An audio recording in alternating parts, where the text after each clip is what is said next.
Assalamualaikum warahmatullahi wabarakatuh. Salam olahraga. Salam sejahtera bagi kita semua. Pada pertemuan kali ini, kita akan belajar tentang pendidikan jasmani, olahraga, dan kesehatan, materi tentang aktivitas bermain bola kecil melalui permainan bulu tangkis. Sudah pada tahu kan permainan bulu tangkis? Ya, permainan bulu tangkis itu permainan yang sangat populer di dunia. Bahkan sudah populer menyeluruh di Indonesia.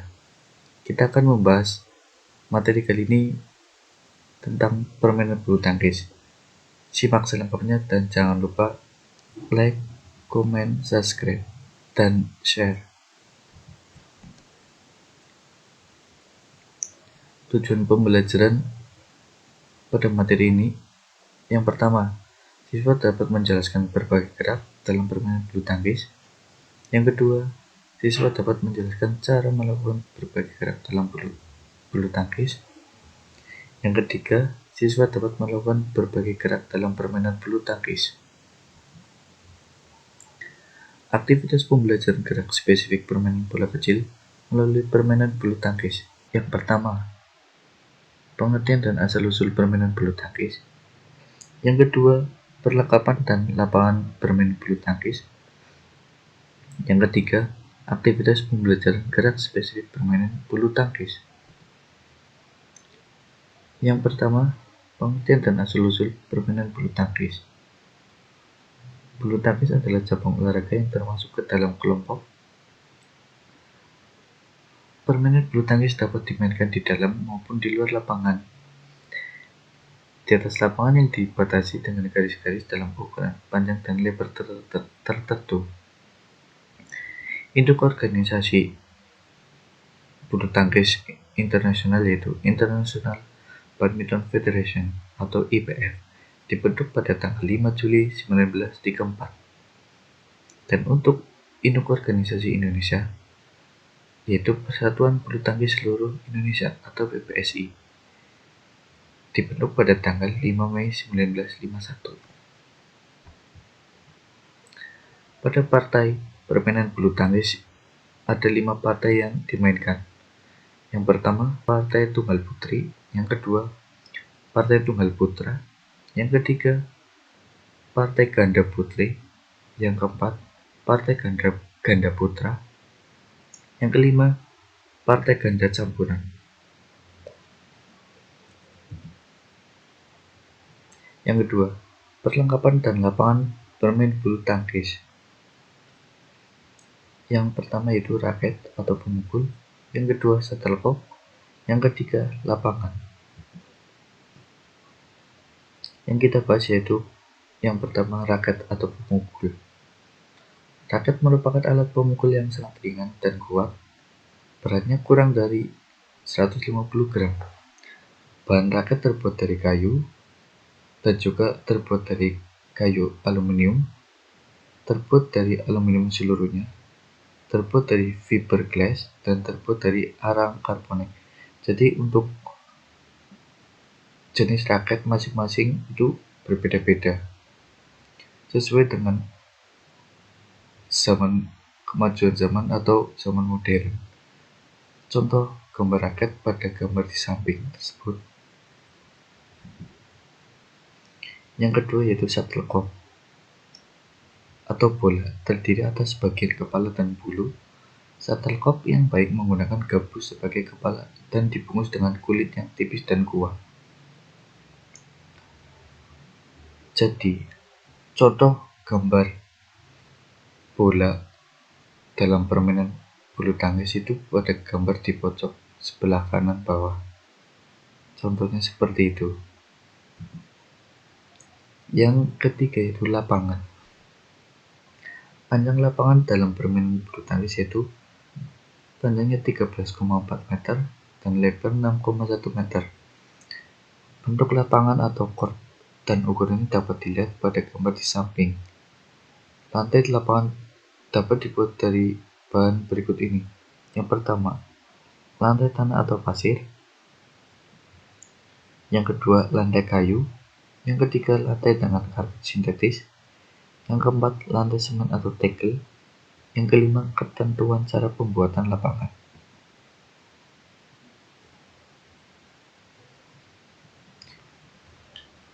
Materi yang kita bahas yang ketiga itu aktivitas pembelajaran gerak spesifik bermain bulu tangkis. Unsur utama yang harus dimiliki oleh seorang pemain bulu tangkis adalah komponen spesifik. Permainan bulu tangkis kemampuan servis mutlak dikuasai oleh pemain. Jadi untuk memulai jalannya suatu pertandingan permainan bulu tangkis, yang pertama itu melakukan kemampuan servis. Yang kita bahas itu ada dua dalam pembelajaran gerak spesifik bermain bulu tangkis. Yang pertama, aktivitas pembelajaran cara memegang raket atau grip. Yang kedua, aktivitas pembelajaran pukulan permainan bulu tangkis. Yang pertama, aktivitas pembelajaran cara memegang raket atau grip. Cara memegang raket yang baik adalah suatu cara untuk menerima dan mengembalikan segala macam pukulan dengan mudah dan bebas. Cara memegang raket ini antara lain dengan sebagai berikut. Untuk gambar nomor 1 itu pegangan kapak atau pegangan Inggris. Gambar nomor 2 yaitu pegangan geblok kasur atau pegangan Amerika. Gambar nomor 3 itu pegangan gabungan atau pegangan berjabat tangan. Seperti macam saat kita berjabat tangan. Yang keempat itu pegangan backhand dengan ibu jari diluruskan seperti gambar nomor 4 tersebut.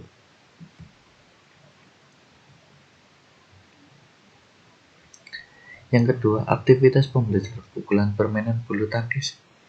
Teknik memukul dalam permainan bulu tangkis terdiri dari pukulan servis, pukulan lob, pukulan drop shot, pukulan smash, dan pukulan drive.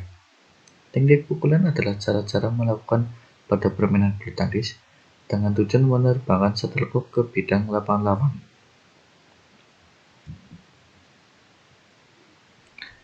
Yang pertama, aktivitas pembelajaran gerak dalam pukulan servis. Pembelajaran pukulan gerak spesifik servis merupakan pukulan dengan raket yang menerbangkan shuttlecock ke bidang lapangan lain secara diagonal dan bertujuan sebagai pembuka permainan dan merupakan suatu pukulan yang penting dalam permainan bulu tangkis. Jadi, pembelajaran gerak dasar pukulan servis itu awalnya jalannya pertandingan dimulai dengan pukulan servis. Adapun macam-macam pukulan servis antara lain pukulan servis pendek atau short service biasanya digunakan pada partai ganda putra maupun putri dan juga partai ganda campuran. Yang kedua, servis panjang atau servis lob biasanya digunakan pada partai tunggal putri. Yang ketiga, pukulan servis drive itu pukulan dengan kecepatan bola yang cepat. Yang keempat, pukulan servis cambuk atau servis flick biasanya digunakan untuk menipu lawan pada saat servis. Contohnya pada gambar di bawah. Untuk yang gambar sebelah kiri itu pukulan servis pendek atau short service. Yang sampingnya itu pukulan servis panjang atau servis lob. Yang ketiga itu pukulan servis drive dengan kepala raket menghadap ke atas, depan. Dan yang keempat itu pukulan servis cambuk, servis flick.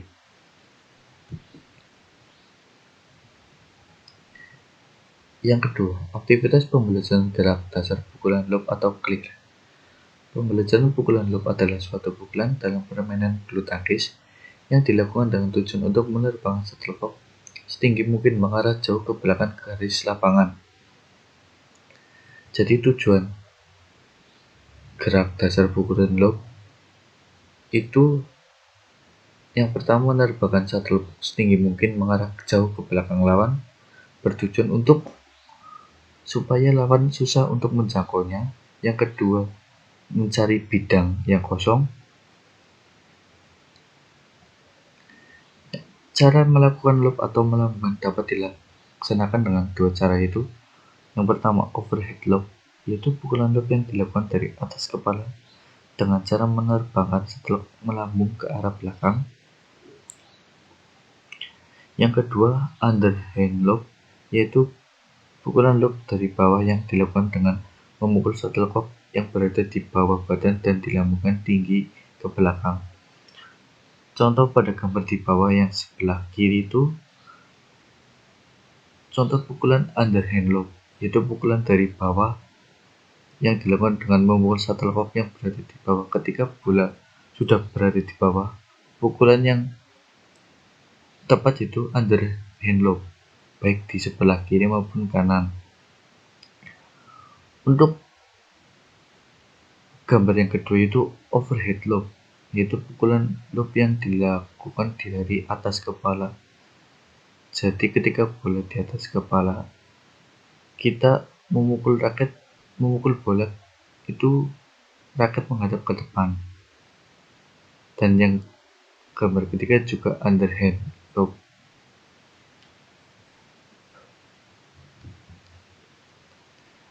Terima kasih, sekian dari saya. Ikuti terus pada pembelajaran selanjutnya. Terima kasih. Assalamualaikum warahmatullahi wabarakatuh.